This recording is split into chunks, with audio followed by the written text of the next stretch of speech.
The old house on Hemlock Lane had been empty for as long as anyone in town could remember. Children dared each other to touch its crumbling porch steps, and teenagers told stories about the flickering light that sometimes appeared in the attic window. But for Elara, it wasn't a haunted house. It was home. She had inherited it from a great aunt she'd never met, a woman her mother spoke of in hushed, disapproving tones. The official paperwork had arrived on a Tuesday, 3 days after her 27th birthday, sandwiched between a final notice from the electric company and a coupon for a local pizzeria. Her life in the city, a cramped studio apartment, a soul-crushing data entry job, a string of unremarkable relationships, felt like a gray, concrete box. The house on Hemlock Lane was a key, and Elara turned it without a second thought. The moving truck was a rusted van she'd rented herself, loaded with a few suitcases and boxes of books. As she drove down the long, weed-choked driveway, the house revealed itself slowly, a grand, dilapidated Victorian with a wraparound porch, peeling paint the color of a faded rose, and a turret that jutted towards the sky like a question mark.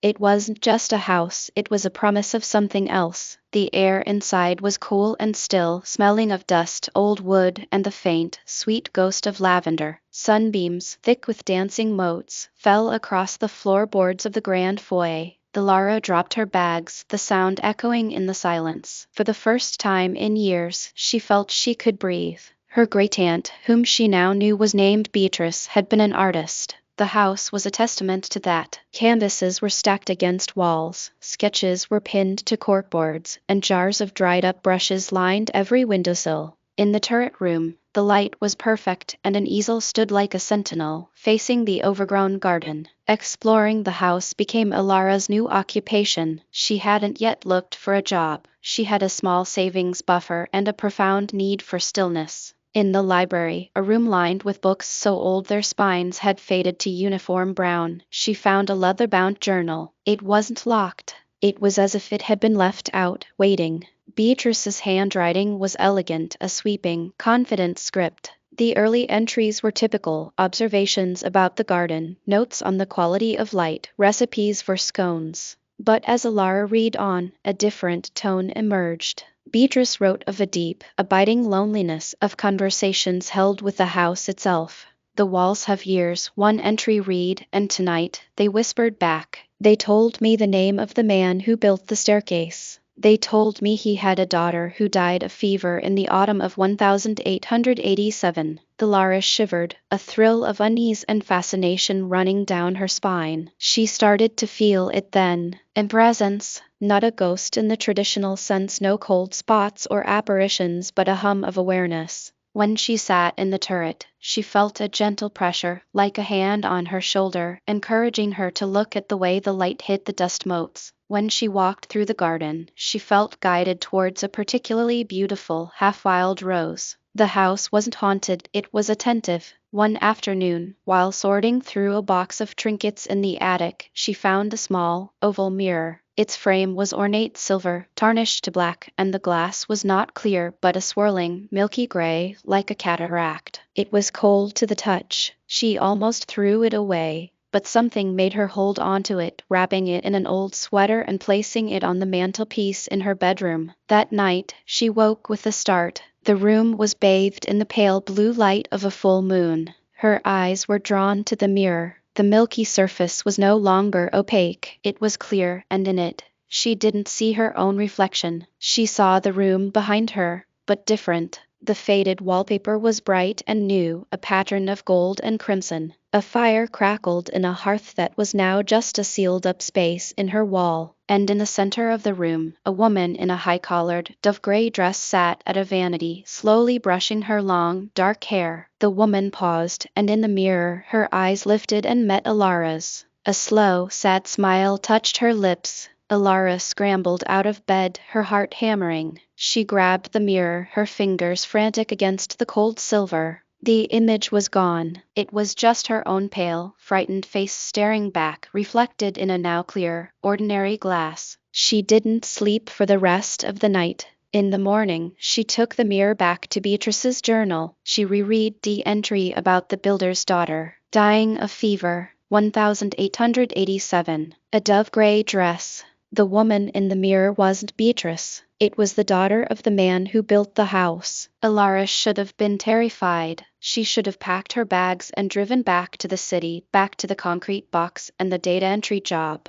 But she wasn't. The city was a life of being unseen, of data points and forgotten faces. Here, in this house, she had been seen. A ghost, a girl from 1887, had looked her in the eye. It was the most connected she had felt in years. She began to research the house's history. At the town hall, a kindly old clerk dug out yellowed deed records. The house was built in 1880 by a man named Arthur Blackwood, a wealthy importer. He had a wife and one daughter, Eliza. Eliza Blackwood died in the autumn of 1887, aged 19. The official cause was consumption. The unofficial cause, according to a faded, gossipy local newspaper article the clerk found filed away by mistake, was a broken heart. Her fiancé, a sea captain, had been lost at sea the previous spring. Elara returned to the house with a new understanding. The sadness she sometimes felt in the air wasn't her own, it was a residue, a stain left by Eliza's grief. That night, she placed the mirror back on the mantel. She didn't try to sleep. She sat in an old armchair and waited. The moon rose, the blue light filled the room, and in the mirror, the scene shimmered into view. Eliza was there again, but this time she wasn't at her vanity. She was standing by the window, her back to Elara, looking out at the moon-drenched garden. "Eliza," Elara whispered. Her voice was a dry rasp in the silent room. The figure in the mirror flinched. Slowly, she turned. Her face was a perfect oval, pale and beautiful, with eyes that held the depth of a century of solitude. She didn't speak, but Elara heard her. It wasn't a sound, but a feeling, a question pressed directly into her mind. Asterisk, you see me, asterisk. Yes, Elara breathed. I see you. A flicker of something hope. Disbelief crossed Eliza's face. She took a step towards the glass, and Elara felt a pull, a strange pressure in the air, as if the boundary between their worlds was thinning. Eliza raised a hand, pressing it against the inside of the mirror's glass. Without thinking, Elara rose from her chair and walked towards the mantel. She reached out, her own hand trembling, and pressed her palm against the cool surface of the mirror. For a single, electric moment, their hands met. Elara felt it, a wave of cold, and beneath it, a torrent of emotion, a young woman's love for a lost sailor, the suffocating grief of a fever-ridden body, the endless, silent loneliness of a spirit trapped between worlds, watching life go on without her. It was overwhelming, heartbreaking, and achingly beautiful. Then it was gone. The mirror went dark and cloudy again. Elara stumbled back, gasping. Her palm was cold, and in the center of it, a faint, silvery mark had appeared, a whorl like a fingerprint. From that night on, her connection to the house and its inhabitant deepened. The house stopped being attentive and started being responsive. When she was sad, the air would grow heavy and the floorboards would creak in a slow, sympathetic rhythm. When she was happy, a sudden breeze would rattle the window panes like applause. She would talk to Eliza as she worked in the garden, telling her about her day, about the books she was reading. She began to paint again, something she hadn't done since college. She set up her easel in the turret, and as she painted the garden, she felt a gentle guidance, a suggestion of a color, a subtle nudge to change a brushstroke.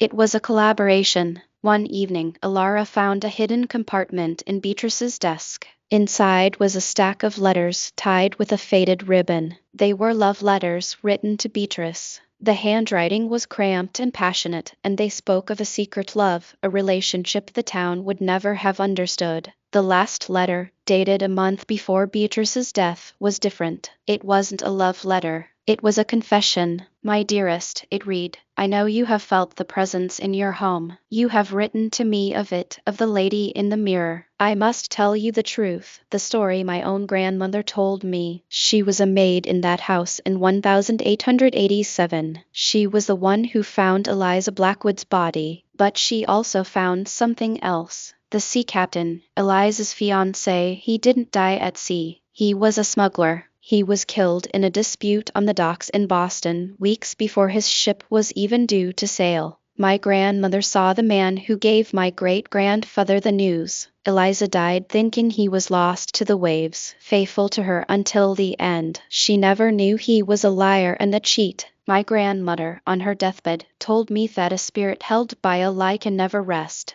The truth must be spoken in that house to set her free. You are the only one who can do it. Elara read the letter 3 times, the words burning into her brain. The sad, beautiful woman in the mirror had been waiting for over a century, not just for her lost love, but for the truth about him. She was trapped by a lie. That night, Elara took the mirror down from the mantel and placed it on the floor in the center of the room. She sat cross-legged in front of it, the letter in her hand. The moon was new, and the room was dark, but the mirror began to glow with its own soft internal light. Eliza's form materialized, more solid than ever before. She looked expectant, but also fearful. Eliza, Elara began, her voice steady. I know why you're here. I know why you can't leave. She told her everything. She told her about the sea captain, about his smuggling and his death on the Boston docks. She told her that his ship hadn't sunk, that he had never even set sail. She told her that his love for her had been a lie, a cover for a criminal life. The words felt cruel as they left her mouth, a poison meant to heal. As Elara spoke, Eliza's face crumbled. The sorrow in her eyes deepened, but it was a different kind of sorrow. It wasn't the vague, wistful grief of a woman waiting. It was the sharp, clarifying pain of truth. A low moan, the first sound Elara had ever heard her make, escaped her lips. It was a sound of devastation, but also of release. The air in the room began to churn. The mirror vibrated, and cracks spiderwebbed across its surface. The soft glow intensified into a blinding white light. Elara squeezed her eyes shut, throwing an arm across her face. The light was so bright it burned through her eyelids, and the sound of the moan rose into a keening wail that seemed to shake the very foundations of the house. Then silence and darkness. Elara opened her eyes. The room was quiet and still. The morning light was just beginning to creep over the windowsill, a soft, gray dawn. She looked down. The mirror was in pieces on the floor, shards of silvered glass scattered like fallen stars. It was just a broken antique, but the air in the room was different. The old sadness, the weight of a century, was gone. The house felt clean, neutral, empty. It was just a house. A wave of profound loss washed over Elara. She had freed Eliza, yes, but she had also lost her friend, her ghostly companion, the one who had made her feel truly seen. The silence in the house was no longer attentive, it was just silent. The hum of awareness was gone. She spent the day in a daze, cleaning up the broken glass, her heart heavy. She felt more alone than she had in her entire life. She had given Eliza peace, but at the cost of her own. That evening, she sat in the turret, staring out at the darkening garden. She hadn't painted since Eliza left. She had no desire to. The inspiration, the gentle guidance, was gone. She felt hollowed out. A sound broke the silence. It wasn't a creak or a whisper. It was the clear, distinct sound of someone humming. It was a soft, sweet melody, a tune Elara didn't recognize. It came from everywhere and nowhere, filling the house not with a presence, but with a memory. It was a song of gratitude. The humming faded, leaving a deeper silence in its wake. And in that silence, Elara heard something else. It was her own heartbeat, steady and strong, and she heard the settling of the old house around her. The small, living sounds of wood contracting and pipes ticking. It was no longer the attentive breathing of a ghost, but the simple, honest life of the house itself. She looked out at the garden. A single, late-blooming rose had opened, its petals a deep, velvety crimson. She thought of Eliza, finally at rest, finally free. She thought of Beatrice, who had lived with the secret and the presence for years. And she thought of herself. She walked back to her bedroom, the room that had once been Eliza's. The broken mirror was gone. In its place on the mantel, she set a small, smooth stone she had found in the garden. It was a simple thing, but it was real. It was hers.